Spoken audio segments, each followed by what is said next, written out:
This detail on the left hand technique, I don't think almost anybody is getting right. People get confused. Look, the position of your thumb on your right hand ultimately doesn't matter. Okay? What you want to make sure is that your forearm and your wrist are lined up. The reason for that is because if your wrist is coming back this way, right, you are compressing one side of your wrist.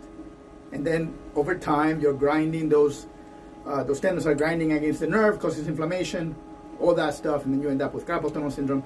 If you do the opposite thing and you play with your hand bent this way, you're compressing the other side of your wrist. Okay, so the reason why the old school technique, they will tell you you have to play with your thumb tucked, is because the guitar was tilted up very high. So if I'm either using a footstool or one of those pillow things that you put on your left leg, and your guitar can be up here, then sure, you can tuck your thumb underneath, and look, my forearm and my wrist are perfectly straight. If you're playing with your guitar lower, like a lot of rock musicians tend to do, then you don't have access to that. Sure, you can tilt the neck, but even then, even with me tilting the neck at a 45-degree angle, when I try to play with my thumb tucked, look at the angle of my wrist. This is not good. This is bad technique, guys. So the solution is to open the thumb. How much you open the thumb is going to depend on the angle of the neck, okay? Ideally, you want your thumb sort of tracking the angle of the neck. So if my neck is tilted a little bit at a 45-degree angle, then my thumb is going to be at about this position. So I'm going to be playing like this. And look, my wrist, you can see from the side, my wrist is straight. If I'm playing with the guitar on my right leg in more of a folk style, right, then the guitar is parallel to the floor. That means that my thumb will be also parallel to the floor.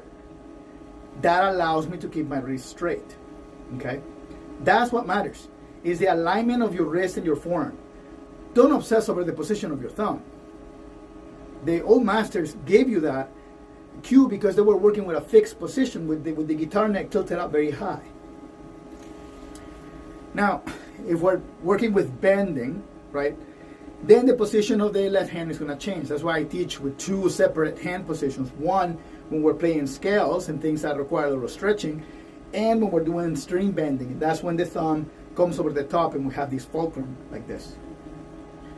So guys, don't get it twisted. The guitar technique has not changed. It's the same.